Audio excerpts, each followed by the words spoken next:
అందరికీ నమస్కారం అండి. Welcome to veena construction and interior. ఈరోజు టాపిక్ ఏంటంటే బిల్డింగ్లు అండ్ ఇండ్లు ఎందుకు కూలిపోతాయి దాని గురించి డిస్కషన్ పెట్టుకున్నాము. నా కొలీగు అండ్ ఇంజనీరు హుస్సేన్ ఉన్నాడు, తను కూడా ఇంజనీరు. మేమిద్దరం డిస్కషన్ చేస్తాము ఎందుకు కూలిపోతాయి అనే దాని గురించి డిస్కషన్ చేస్తాము. Okay Hussain? Hi sir. Hi. చెప్పు హుస్సేన్, మనము కస్టమర్స్కి కానీ లేదా ఇల్లు కట్టుకునే వాళ్ళకి ఇందులో ఎందుకు కూలిపోతామని చెప్పేసి మనకు డిస్కషన్ చేద్దాము. ఈరోజు మనం అసలు బిల్డింగు కొంగటానికి కారణాలు ఏంటంటే, ముఖ్యంగా ఎవరైతే ఇల్లు కట్టుకుంటున్నారో వాళ్ళు సరైన పద్ధతిలో కానీ సరైన పని చేసే వాళ్ళని కానీ ఎన్నుకోవడం లేదు మెయిన్ కదా. ఇప్పుడు ఆడ ఏమవుతుందంటే, ఒక హౌస్ ఓనర్ కానీ అంటే ఇల్లు కట్టించుకునే వాళ్ళు ఎవరైనా సరే వాళ్ళు ఫస్ట్ మనని అప్రోచ్ అవ్వట్లే. ఏదో ఇల్లు కట్టుకునేదానికి మనకి అప్రోచ్ అవ్వట్లేదు అవునా. వాళ్ళు ఏం చేస్తున్నారంటే అప్రోచ్ అయినా కానీ మన దగ్గర ఓన్లీ ప్లాన్ మాత్రమే తీసుకుంటున్నారు. ఏ ఇంజనీర్స్ దగ్గరికి వెళ్ళి అంటే నియర్ బై వాళ్ళ ఇంజనీర్స్ దగ్గరికి వెళ్ళి ఓన్లీ ప్లాన్ మాత్రమే తీసుకుంటున్నారు. కానీ ఆ ఇల్లు స్ట్రెంత్గా అంటే స్టాండర్డ్గా ఎలా కట్టాలని మాత్రము ప్లాన్ తీసుకోవట్లే. ఓన్లీ ప్లాన్ అంటే ప్లాన్ మాత్రమే తీసుకుంటున్నారు. బెడ్రూమ్ ఎక్కడ, కిచెన్ ఎక్కడ రావాలి, దాని సైజులు ఎంత అని మాత్రమే తీసుకుంటున్నారు చాలా వరకు. కానీ దాని స్ట్రక్చరల్ డ్రాయింగ్ మాత్రం ఎవరు తీసుకోవట్లే. ఈరోజు మనకు జరిగిన హైదరాబాద్లో ఉదయం చూసాం కదా, ఆ బిల్డింగ్ కూలిపోవడానికి కారణం ఏంటి? బేస్మెంట్ సరిగ్గా మొత్తం అంటే సాయిల్ లూజ్ సాయిలా హార్డ్ సాయిలా? ఫస్ట్ ఏంటంటే పాయింట్ ఏంటంటే, మనకు అక్కడ సాయిల్ టెస్ట్ చేసిరా చేయలేదని ఫస్ట్ ఇంపార్టెంట్.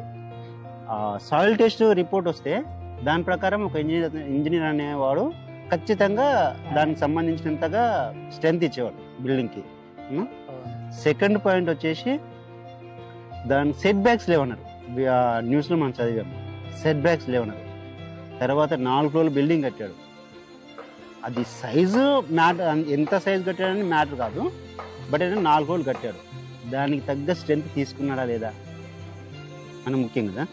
ఇప్పుడు పిల్లర్స్ ఏ సైజ్ తీసుకున్నాడు, దాని లోడ్ క్యాలిక్యులేషన్ చేసినాడా లేదా కదా.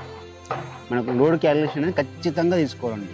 మీరు ముఖ్యంగా ఇంతకు ముందు వీడియోలు కూడా చెప్పాను, ఇప్పుడు కూడా చెప్తున్నాను, మీరు ఒక ఇంజనీర్ దగ్గరికి వెళ్ళి లోడ్ క్యాలిక్యులేషన్ అనేది ఖచ్చితంగా తీసుకోండి. ఒక స్ట్రక్చరల్ డిజైనరు ఖచ్చితంగా మీకు లోడ్ క్యాలిక్యులేషన్ చేసి వాటికి సంబంధించిన స్టీల్ కానీ సిమెంటే కానీ సిమెంట్ గ్రేడే కానీ కాంక్రీట్ గ్రేడే కానీ మీకు ఖచ్చితంగా ఇస్తారు. అది మాత్రం మర్చిపోకండి. ఇప్పుడు ఆ ఇల్లు కూలిపోవడం కారణం ఏంటంటే, ఫస్ట్ వచ్చేసి సాయిల్ టెస్ట్ చేసినారా చేయలేదని అదొకటి పాయింట్. రెండవ పాయింట్ వచ్చేసి సెట్ బ్యాక్స్. అక్కడ సెట్ బ్యాక్స్ ఇవ్వకుండా కంప్లీట్గా కార్నర్స్కి పిల్లర్స్ వేసి కట్టినారు. తర్వాత పక్క వాళ్ళు వచ్చేసి ఏదో వాళ్ళ ఇల్లు తీసినప్పుడు ఏదో అంటూ సెల్లర్ డిగ్గింగ్ చేసినప్పుడు పడిపోయిందని అన్నారు. అయితే ఇది ముఖ్యంగా గమనించుకోండి, ఒక గవర్నమెంట్ పర్మిషన్ తీసుకునేటప్పుడే సెట్ బ్యాక్ అని ఖచ్చితంగా వదిలిపెట్టమంటుంది. ఆ సెట్ బ్యాక్స్ మనం వదిలిపెట్టకుండా ఏం చేస్తున్నామంటే, సెట్ బ్యాక్స్తో ఏం పని అని చెప్పేసి కంప్లీట్గా మన ల్యాండ్ ఎంత ఉందో ఆ ల్యాండ్ మొత్తం ఆక్యుపై చేసి కట్టేసుకుందాము అని చెప్పి ఖచ్చితంగా చూస్తున్నారు. ఒక పుట్టింగ్ వేసేటప్పుడు ఖచ్చితంగా ఆ పుట్టింగ్కి అంటే ఆ ఇల్లు కట్టడానికి ఎంత పుట్టింగ్ కావాలి అనేది ఒక స్ట్రక్చరల్ డిజైనరు ప్లాన్ చేస్తాడు. పుట్టింగ్ అనేది మన ల్యాండ్, సపోజ్ మీరు ఒక 4 ఫ్లోర్లు బిల్డింగ్ వేశారు, అది 200 యాడ్స్లో ఒక 4 ఫ్లోర్ బిల్డింగ్ వేస్తామనుకున్నారు. 200 యాడ్స్ 4 ఫ్లోర్ బిల్డింగ్కి 4x4 పుట్టింగ్ సరిపోతుంది. కాబట్టి దాన్ని సెట్ బ్యాక్ ఇస్తారు. గవర్నమెంట్ నామ్స్ ప్రకారం ఏంటంటే 4 ఫ్లోర్స్ చేస్తున్నారు అంటే ఆ నామ్స్ ప్రకారము దానికి ఎంత సెట్ బ్యాక్ ఇవ్వాలని చెప్పేసి మనం పర్మిషన్ తీసుకున్నప్పుడే సెట్ బ్యాక్స్తో తీసుకుంటాం. ఆ సెట్ బ్యాక్స్ ప్రకారమే దాని లోపలనే అంటే మన ల్యాండ్ లోపలనే మనకు పుట్టింగ్స్ అని వస్తాయి, కాలం పుట్టింగ్స్ అని. ఆ కాలం పుట్టింగ్ అనేది మనం వేసుకునే బిల్డింగ్ స్ట్రక్చర్ని బట్టి, హైట్ని బట్టి, అక్కడ ఉన్న లోడు లోడ్ అనేది క్యాల్కులేషన్ చేస్తున్నారా చేయలేని తెలియదు.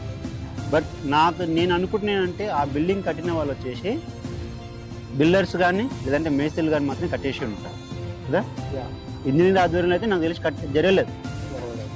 4 రోజుల బిల్డింగు అది చూస్తుంటే తెలుస్తుంది వన్ సైడ్ వంగిపోయింది, దానివల్ల పక్క వాళ్ళకి ఇబ్బంది అని చెప్పేసి ఆ ఏరియా మొత్తం కాల్ చేయించారు. కాబట్టి ఖచ్చితంగా ఏంటంటే ఒక ఇంజనీర్ ఆధ్వర్యంలో మీరు కట్టించుకోండి. మరీ చెప్తున్నాను, ఖచ్చితంగా ఒక ఇంజనీర్ ఆధ్వర్యంలోనే ఇల్లు కట్టించుకోండి. అది ఇల్లే కానీ షెడ్డే కానీ ఏదైనా సరే దాన్ని ఖచ్చితంగా ఒక ఇంజనీర్ ఆధ్వర్యంలో కట్టించుకోండి. ఇంకొకటి క్వాలిటీ.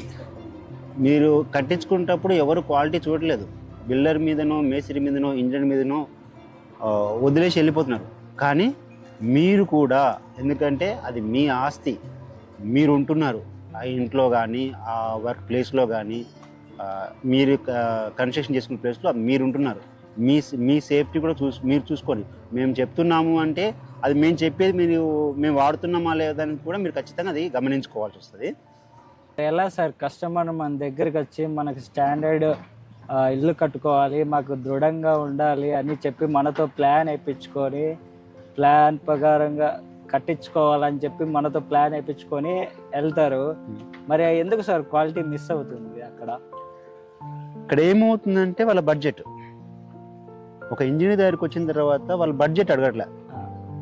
సార్ మా ఇంటికి ఎంత ఖర్చు అవుతుంది అని చెప్పేసి ఒక ఇంజనీర్ బడ్జెట్ అడగట్లేదు. వాళ్ళు ఏం చేస్తున్నారంటే ప్లాన్ వేయించుకుంటున్నారు. సరే ఒక ఇల్లుకి ఎంత ఖర్చు అవుతుందని చెప్పేసి మామూలుగా అడుగుతున్నారు. సార్ అడిగినప్పుడు ఏంటంటే మార్కెట్ రేటు లేదంటే ఏదో విధంగా చేసి తనకున్న నాలెడ్జ్ ప్రకారం ఎంతో కొంత చెప్తారు. అది కాకుండా కస్టమరు ఆ ఇంజనీర్ని సార్ నాకు డీటెయిల్గా నా ఇంటికి ఏ దానికి ఎంత ఖర్చు వస్తుంది, ఎవ్రీథింగ్ డీటెయిల్, నాకు గోడ ఖర్చు ఎంత వస్తుంది, పుట్టింగ్ ఎంత ఖర్చు వస్తుంది, తర్వాత స్లాబ్కి ఎంత ఖర్చు వస్తుంది, ఎంత స్టీల్ రిక్వైర్మెంట్ అవుతుంది, ఎన్ని బ్యాగుల సిమెంట్ పడుతుంది, ఎన్ని ట్రక్కుల ఇసుక పడుతుంది, ఎంత కంకర పడుతుంది, తర్వాత ఇలాంటివన్నీ వాళ్ళు డిస్కషన్ చేయరు. ఫస్ట్ ఇది డిస్కషన్ చేయాలి. ఏ కస్టమర్ అయినా సరే ఒక ఇల్లు కట్టుకునే ముందు ఒక ఇంజనీర్ దగ్గరికి వెళ్ళినప్పుడు ఖచ్చితంగా మీరు ఇది డిస్కషన్ చేయాలి. అది డిస్కషన్ చేస్తే అప్పుడు అనేది ఇంజనీర్ చెప్పగలడు, ఎగ్జాక్ట్లీ చెప్పాడు. పర్ఫెక్ట్ ఇంజనీర్ అయితే ఆల్రెడీ చేసిన ఎక్స్పీరియన్స్డ్ కానీ క్యాలిక్యులేషన్ చేసిన ప్రకారం అయితే క్యాలిక్యులేషన్ చేసుకొని ఇచ్చేవాడైతే ఖచ్చితంగా ఎంత సిమెంట్ పడుతుంది, దాంట్లో వేస్టేజ్ ఎంత పోతుంది అనేది చెప్పేశారు. ఇసుక తీసుకుంటే దాంట్లో ఇసుక మట్టి ఉంటుంది, మడ్డి అనేది అది కూడా క్యాలిక్యులేషన్ చేసి చెప్తారు. ఎందుకంటే చాలామంది ఇసుకతో ఇల్లు కట్టుకోవాలనుకుంటారు కానీ ఆ ఇసుకని క్వాలిటీ చెక్ చేయట్లే. ఏదో వాగు ఇసుక వస్తుంది అని మాత్రము లేదంటే ఫిల్టర్ ఇసుక వస్తుందని చెప్పేసి మాత్రమే వాళ్ళు తీసుకుంటున్నారు తప్పితే ఇసుక నుండి క్వాలిటీ చెక్ చేయలేదు. క్వాలిటీ ఎలా చెక్ చేయాలని కూడా మీకు నెక్స్ట్ వీడియో చూపిస్తాను. కానీ క్వాలిటీ చెక్ చేస్తాను. ఆ ఇసుక వచ్చినప్పుడు ఆ ఇసుక దేనికోసం వాడాలి అనేది కూడా చూసుకోవాలి. అది ఒక ఇంజనీర్ చెప్తారు. అందుకని ఇలాంటి చిన్న చిన్న పాయింట్స్ ఏంటంటే ఇసుక వచ్చినప్పుడు ఇంజనీర్ చెక్ చేస్తారు, ఈ ఇసుక వాడొద్దా అనేది బిఫోర్ 1 day ముందు ఆ ఇసుక శాంపిల్ తీసుకుంటే ఆ ఇసుక శాంపిల్ని కొన్ని విధాలుగా కొన్ని పరికరాలతోటి చెక్ చేసి చెప్తారనమాట. ఆ పరికరాలు ఆల్మోస్ట్ ప్రతి ఇంజనీర్ దగ్గర ఉంటాయి. వాళ్ళు చెక్ చేసి చెప్పేస్తారన్నమాట. తర్వాత కంకర కూడా ఉంటుంది. కొంతమంది లావుగా కొంతమంది సన్నగా పడతారు. అవి కూడా కంపల్సరీ మిక్స్ చేసుకోవాలి. కొన్ని మనం 6 mm అని 12 mm అని చెప్పేసి 20 mm అని చెప్పేసి 40 mm అని చెప్పేసి వాడుతాం కదా, అవి కూడా దాంట్లో ఖచ్చితంగా మెన్షన్ అవుతుంది. అవి కూడా చూసుకోవాలి. ఎందుకంటే మనం 40 mm తోటి కాంక్రీట్ అయితే వేయలేం కదా, స్లాబ్ కాంక్రీట్ అయితే వేయలేము. 40 mm ఎక్కడ వాడాలో అక్కడే వాడాలి. అలాగా తర్వాత వచ్చేసి ఏంటంటే బడ్జెట్. ఇప్పుడు ఏంటంటే వాళ్ళు ఇంజనీర్ దగ్గరకు వచ్చి ప్లాన్ తీసుకుని వెళ్ళిన తర్వాత ఒక ఇంజనీరు తను ఏమంటారు ఎస్ఎఫ్టీ ప్రకారం 2000 చెప్పాడు, 2100 చెప్పాడు, లేదా 1800 రూపాయలు చెప్పాడు అనుకుంటారు. అదే బిల్డర్ దగ్గరకు మేస్త్రి దగ్గరికి వెళ్ళి ఎంత అవుతా వీళ్ళు చెప్తారన్నమాట. అడుగుతారు ఏమని, సార్ మీరు ఎంత చేస్తారు, మాకు ఈ ప్లాన్ ఉంది అని చెప్పేసి వాళ్ళని అడుగుతారు. కానీ ఎప్పుడైతే ఇంజనీర్ దగ్గర స్ట్రక్చర్ ప్లాన్ తీసుకుంటారో అది చూపించాలి ఫస్ట్. ఇది ఎక్స్పీరియన్స్ బిల్డర్ అయితే అది చూపిస్తే ఆల్మోస్ట్ ఎక్స్పీరియన్స్ బిల్డర్ తెలిసిపోతుంది, కొద్ది గొప్ప తెలిసిపోతుంది. ఎందుకంటే దాంట్లో ఈ స్టీల్ వచ్చిందా, ఇంత స్టీల్ వచ్చిందా అని చెప్పేసి ఒక 10 లేదా 20% ఎక్కువ తక్కువ ఖచ్చితంగా చెప్తారు. ఏది ఎక్స్పీరియన్స్ బిల్డర్స్ కానీ మేస్త్రీలు కానీ. కానీ అది చూపించకుండా ఏం చేస్తారంటే ఫస్ట్ ఒక ప్లాన్ మాత్రం తీసుకెళ్ళి ఎవరు నాది ఇన్ని గజాలు ఉంది, నాది ఈ రూమ్ వస్తుంది, ఈ రూమ్ సైజ్ ఎంత అని చెప్పేసి మాత్రమే వాళ్ళు బిల్డర్స్ కానీ మేస్త్రి కానీ చూపించేసి అడుగుతారు. వాళ్ళు ఏం చేస్తారంటే దాని ప్రకారము అందాదా కఠిన ఎక్స్పీరియన్స్ని పెట్టుకోను, లేదంటే 200 గజాల జాగా ఇంత ఇసుక పడుతుంది, ఇంత కంకర పడుతుంది అంటారు. బట్ ఏంటంటే అవన్నీ వాళ్ళు అందాజ క్యాలిక్యులేషన్ చేస్తారు. కానీ మనం అలా కాదు కదా, ఎవ్రీథింగ్ ప్రతిదీ క్యాలిక్యులేషన్ చేసుకొని ఎంత ఇసుక పడుతుంది ఎంత వేసి మనం క్యాలిక్యులేషన్ చేసుకుంటాం. ఇది వాళ్ళు మిస్ అవుతారు. ఇంకొకటి ఏంటంటే వాళ్ళ బడ్జెట్ దగ్గరకు వచ్చినప్పుడు ఒక స్టార్ట్ చేసే మూమెంట్లో అమౌంట్ ఉంటుంది వాళ్ళ దగ్గర. సపోజ్ ఒక ఇంటికి ఒక 20 lakhs రూపీస్ ఇల్లు కట్టుకుందాం అనుకున్నాం అంటే 20 lakhs అనేది వాళ్ళు బడ్జెట్ పెట్టుకున్నప్పుడు ఫస్ట్ స్టార్టింగ్లో ఏం చేస్తారంటే నా ఇల్లు మంచిగా ఉండాలి, అన్ని క్వాలిటీగా వాడాలని చెప్పేసి కట్టుకుంటారు. కానీ అది ప్లాన్ చేస్తారు. అప్పుడు ఏంటంటే ఫస్ట్ స్టార్టింగ్లో అమౌంట్ అనేది ఉంటుంది, మంచి అమౌంట్ ఉంటుంది కాబట్టి ఎలాంటి కాంప్రమైజ్ అవ్వకుండా కట్టేస్తాం. 100 రూపాయలు వాడాల్సిందే 200 రూపాయలు వాడేస్తాం, నా ఇంటికి కోసమే కట్టుకుంటున్నాం అని చెప్పేసి అంటారు. కానీ ఆ 200 రూపాయలు ఎందుకు వాడుతున్నాము, లేదా 100 రూపాయలు వాడే దగ్గర 50 రూపాయలు ఎందుకు వాడుతున్నాము అనేది అడగరు. అదే ఒక ఇంజనీర్ దగ్గరికి వెళ్తే అతను ఏం చేస్తాడంటే, సరే మనము ఇక్కడ మీ బడ్జెట్ ఉంది కాబట్టి ఈ దానికి ఏమంటూ ఒక పుట్టింగ్ వేసుకోవాలి, ఒక పిల్లర్ వేసుకోవాలి, సార్ ఈ పుట్టింగ్కి ఇంతే ఖర్చు వస్తుంది, మనం ఈ పుట్టింగ్కి ఇంత అమౌంట్ పెట్టుకుంటే సరిపోతుంది సార్ అని చెప్తారు. కానీ అదే బిల్డర్ మేస్త్రీ లేదంటే అలా చెప్పరు. సార్ ఇంత అమౌంట్ ఎందుకు సార్, తెప్పియండి సార్, నెక్స్ట్ దానికి పనికి వస్తుంది, వేస్టేజ్ ఎక్కువ అవుతుంది. అంటే వాళ్ళు తెప్పించిన తర్వాత కొంచెం మట్టిలో కలిసిపోవటము, లేదంటే బయట పడిపోవటము, లేదంటే స్టీల్ అయితే జంగి రావటము అలాంటివి వస్తాయి. కాబట్టి వాళ్ళు ఏంటంటే అదొకటి కూడా కన్సిడర్ చేయరు వాళ్ళు. తర్వాత ఏంటంటే లాస్ట్కి వచ్చేసరికి అమౌంట్ అయిపోతుంది. వాళ్ళు పెయింటింగ్ అని ఎండింగ్లో మాత్రం ప్రతి ఒక్కరు ఇల్లు కట్టుకున్న లాస్ట్ ఎండింగ్లో మాత్రం ఖచ్చితంగా అందరూ మనీ కోసం ఇబ్బంది పడతారు. డబ్బులు లేవని చెప్పేసి కాంప్రమైజ్ అవుతారు. ఏ మెటీరియల్ దొరికితే ఆ మెటీరియల్తో కట్టేస్తారు, ఎందుకంటే డబ్బులు ఉండవు, మెటీరియల్ డబ్బులు ఉండవు. అలాగా బిల్డర్ ఇది బిల్డర్స్కి వర్తిస్తుంది, మేస్త్రీలకి వర్తిస్తుంది. ఎన్టీలో కానీ కాదు, బిల్డర్స్ కాంట్రాక్ట్ ఇచ్చినా అదే చేస్తారు, మేస్త్రీ కాంట్రాక్ట్ ఇచ్చినా సేమ్ అదే పని చేస్తారు. అది ఈ వాళ్ళు కట్టుకున్న సేమ్ ఇదే ప్రాసెస్ చేస్తారు. ఎందుకంటే ఫస్ట్ డబ్బులు ఉంటాయి, ఖర్చు పెట్టేస్తారు, లాస్ట్కి వెళ్ళేటప్పటికి వాళ్ళు వాడుకోవటమో లేదంటే ఇంటిలో అయితేనో కొంచెం క్వాలిటీ కట్టుకుందాం అంటారు. మేస్త్రీలు ఏంటంటే మేస్త్రీల కాంట్రాక్ట్ కానీ బిల్డర్ కాంట్రాక్ట్ ఇచ్చినంటే ఫస్ట్ స్టార్టింగ్లో కొంచెం మంచి వాడతారు, లాస్ట్కి వచ్చేసే వాళ్ళకు వాళ్ళ అవసరాల కోసము, ఎందుకంటే డబ్బులు ఇస్తారు కదా కస్టమర్కి, డబ్బులు ఇచ్చినప్పుడు అంటే కొన్ని వాళ్ళ అవసరాలకు వాడుకోవటము, ఆ తర్వాత ఇసం ఏదో అమౌంట్ అనేది జేబులో ఉంటే ఎలాగో ఖర్చు అయిపోతుంది కాబట్టి అలా వాడుకుంటారు.